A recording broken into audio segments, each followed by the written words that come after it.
प्रभात। कक्षा 12 की प्रिय छात्राओं, ये हिंदी विषय की कक्षा है और हम लोग गद्य की विधाओं का अध्ययन कर रहे हैं।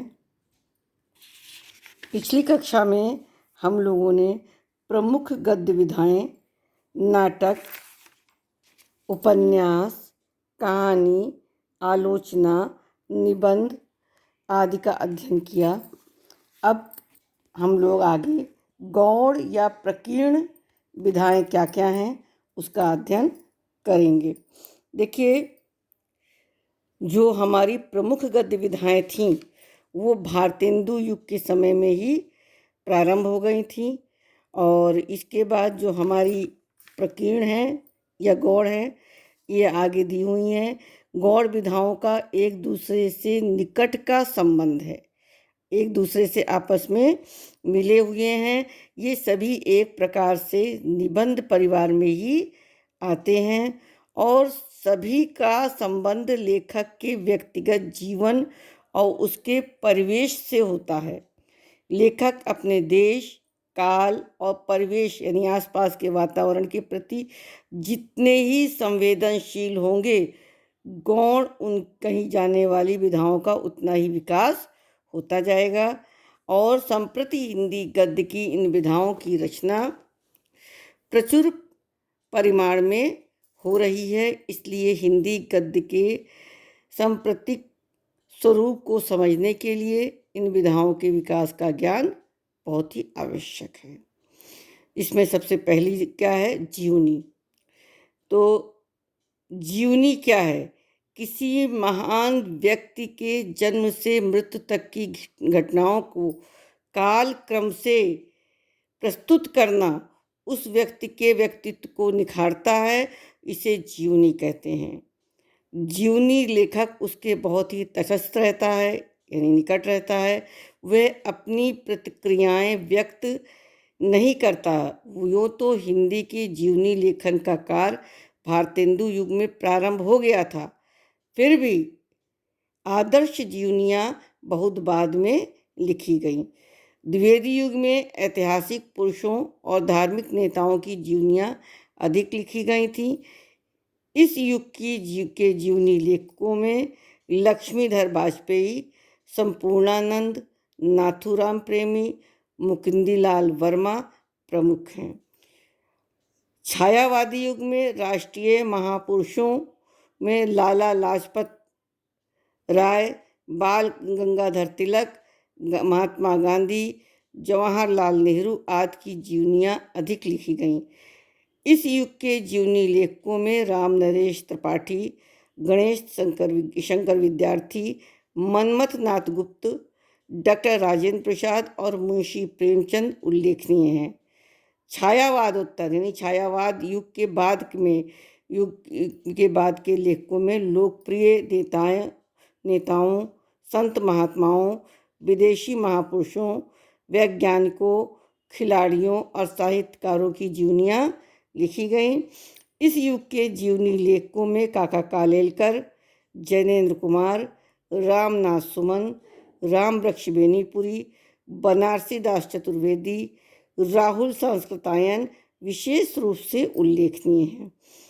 इधर अमृत राय, शांति जोशी, रामविलास शर्मा, विष्णु प्रभाकर ने क्रमशः कलम का सिपाही और सुमित्रानंदन पंत जीवनी और साहित्य, निराला की साहित्य साधना तथा आवारा मसीहा लिखकर साहित्यकारों की आदर्श जीवनियाँ प्रस्तुत करने का परंपरा का श्री गणेश किया था। अब देखिए, जीवनी के लिए तो आपको विशेष रूप से किसी महापुरुष या किसी महान व्यक्ति के जन्म से मृत्यु तक की घटना के बारे में जो उनके समक्ष लेखक होते हैं वो जो लिखते हैं वो जीवनी कहलाती है। दूसरा हमारा है आत्मकथा। आत्मकथा में जब लेखक अपने जीवन को स्वयं प्रस्तुत करता है, जीवनी में किसी महापुरुष की, आत्मकथा में अपने जीवन को स्वयं प्रस्तुत करता है, वह आत्मकथा लिखता है। और स्वयं अपने को निर्मम भाव से प्रस्तुत करना कठिन कार्य है, इसलिए आदर्श आत्मकथा लिखना भी कठिन कार्य होता है, क्योंकि व्यक्ति कभी भी अपनी कोई आलोचना या बुराइयां नहीं लिखेगा और बीती हुई घटनाओं को क्रमबद्ध रूप में स्मृति के आधार पर प्रस्तुत करना, उनके साथ ही तटस्थ रहकर आत्मनिरीक्षण करना सरल नहीं है। और हिंदी में यूँ तो स्वयं भारतेंदु जी ने एक कहानी, कुछ आप बीती कुछ जग बीती लिखकर इस दिशा में प्रयोग आरंभ भी किया था, किंतु यह प्रयोग अधूरा रह गया। हिंदी की आदर्श आत्मकथाएं छायावाद और छायावाद उत्तर युग में ही लिखी गईं। इस क्षेत्र में बाबू श्याम सुंदर दास कृत मेरी आत्मकहानी, वियोगी हरि कृत मेरा जीवन प्रवाह, राजेंद्र बाबू के द्वारा मेरी आत्मकथा, यशपाल द्वारा सिंह अवलोकन, पांडे बेचन शर्मा उग्र द्वारा अपनी खबर, बाबू गुलाब राय द्वारा मेरी असफलताएं, वृंदावन लाल वर्मा द्वारा अपनी कहानी, पंथ सुमित्रानंद पंत की 60 वर्ष एक रेखांकन और लोकप्रिय कवि हरवंश राय बच्चन द्वारा क्या भूलूं क्या याद करूं और नीड़ का निर्माण इस समय की प्रमुख आत्मकथाएं या आत्मकथा रचना कहलाती है। तो आत्मकथा और जीवनी में अंतर क्या है? जीवनी किसी महापुरुष के बारे में लिखी जाती है, आत्मकथा स्वयं से संबंधित होती है। ठीक, अब इसका तीसरा हम पढ़ेंगे यात्रा व्रत।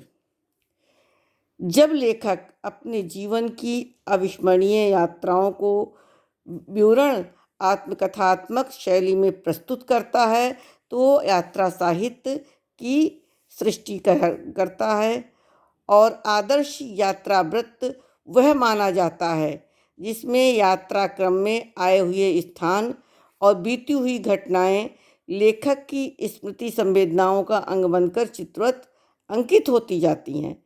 यात्राव्रत आत्मकथा का अंश भी कहा जा सकता है और स्वतंत्र रूप से भी लिखा जा सकता है।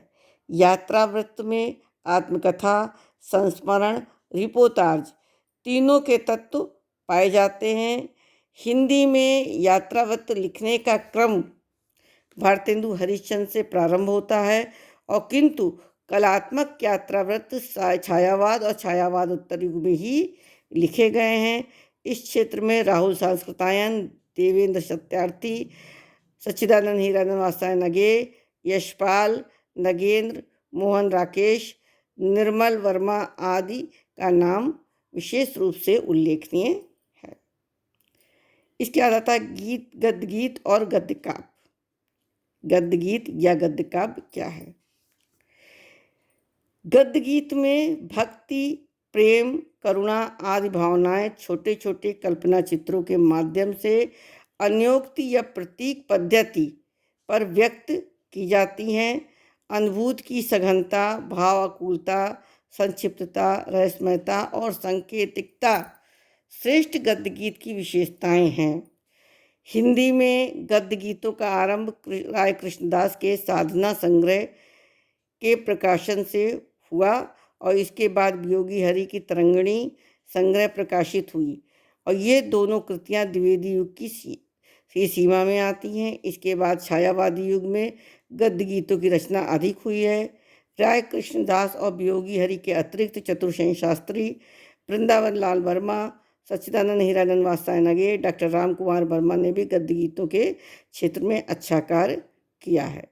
और छायावाद उत्तर युग में दिनेश नंदिनी डालमिया, डॉक्टर रघुवीर सिंह, तेज नारायण काक और राम वृक्ष बेनीपुरी आदि ने सुंदर गद्य गीतों की रचना की है। इसके बाद हमारा आता है संस्मरण। यह जब लेखक अपने निकट संपर्क में आने वाले महान, विशिष्ट, विचित्र और प्रिय तथा आकर्षक व्यक्तियों, घटनाओं या दृश्यों को स्मृति के सहारे पुनः कल्पना में मूर्त करता है और उसे शब्दांकित करता है, तब यह संस्मरण कहलाता है। यानी जो आपको याद रहा है विशेष घटनाएं, उसके बारे में लिखना। संस्मरण लिखते समय लेखक पूर्णतया तटस्थ नहीं रह पाता है। याद आने वाले का अंकन करते हुए वह स्वयं भी अंकित हो जाता है। संस्मरण लेखक के लिए संवेदनशील, प्रवाहग्राही और व्यक्ति या वस्तु के वैशिष्ट्य को लक्षित करने वाला होना चाहिए। हिंदी में आदर्श संस्मरण छायावाद उत्तर युग में लिखे गए इस क्षेत्र में श्री राम शर्मा, महादेवी वर्मा, राम वृक्ष बेनीपुरी, कन्हैयालाल मिश्र प्रभाकर, देवेंद्र सत्यार्थी, बनारसी दास चतुर्वेदी आदि का नाम उल्लेखनीय है। इसके बाद आता है रेखा चित्र। रेखा चित्र किसे कहते हैं, इसके बाद आपको आगे कल पढ़ाऊंगी मैं।